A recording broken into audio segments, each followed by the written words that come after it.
Hey, what's up, guys? It's Brian Altano with IGN, and we are here with Nate from Nintendo. And for the first time ever on the Nintendo Wii U for Smash Brothers, we are going to build a Smash Brothers stage from scratch. Yes, So yes, tell me we how are. this works, Nate. It is incredibly easy, but then you can fall into a deep hole and never do anything else but make stages for the rest of your life. So, real easy at the beginning. Small, medium, large. Okay. Large can get really big if you've seen some of the stages that are already in the game. They're So massive. large would be sort of like a Hyrule Castle. Yeah, type exactly. of Really situation. big.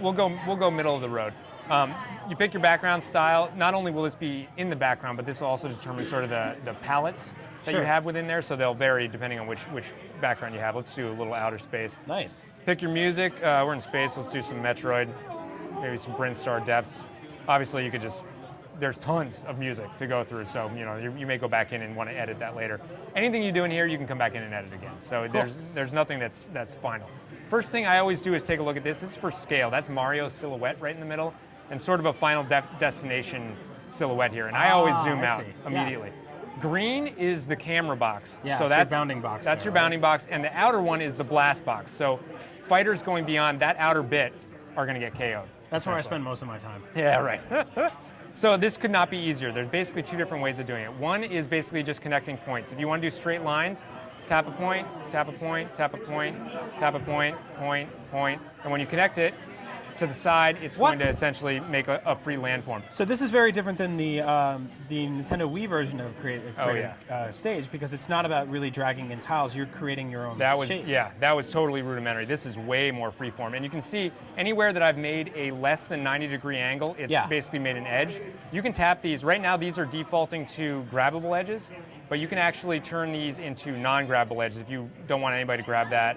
You're evil. Yeah, Why I know, would right? you do that? No, you want edges. You want edges. Yeah, you need some. If you don't want to connect lines, what you can also do is just draw freeform. So, well, actually, I want to do that. Start over here. So if I want something just a little more creepy looking, Some space crags. some little like evil space thing. Wow. That's like an asteroid. Turn that one into an asteroid. So that asteroid's coming in to get us. You can also basically stick weird space junk in. We'll put a cannon right there. You can do platforms. If you want a platform down here, tap it once. That's your main platform, but it's going to basically migrate wherever you want. So I want this thing to kind of go over here underneath my asteroid. That'll work. Another important point is you can actually tap the X button and overlay a grid.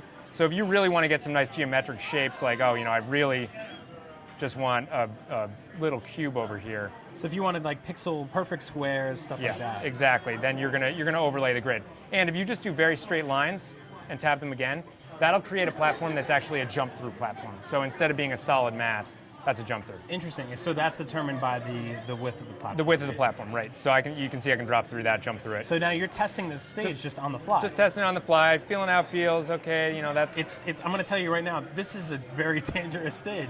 This is There's a lot of ways to die here. This is some expert level Smash right here. So, and if you did that and we were like, that just didn't feel good. I didn't like how close the asteroid is. Pop back in, getting rid of that. Let's restart with the asteroid. I really want more of a squarish asteroid. So I left my grid on there. You can see it created much more angular edges instead of my free drawing edges. Very cool. And then pop right back in, test it again, repeat ad infinitum. Now you'll be able to download stages that people create. You will be able to, not at launch. That's Okay. actually a feature that's going to be added later, presumably through Miiverse and stuff like that. Sure. You'll be able to share stuff. I'm actually a little bit psyched about it because it's going to give me some time to really sink my teeth into this mode, get a nice bank of stages up that I can then send out. By the time the patch is ready, then I can actually have a whole guys bunch are of gonna stages. open up the floodgates. I can just dump That's them awesome. onto the internet. Yeah. Well, ladies and gentlemen, you can see how easy and fun it is to make a Smash Brothers stage from scratch. Obviously, the fun won't stop with just the stages that come with the game. Looks like we're going to be playing thousands, if not millions, of Smash Brothers games made by players for the rest of our lives. For all things Smash Brothers and video games in general, keep it locked right here to IGN.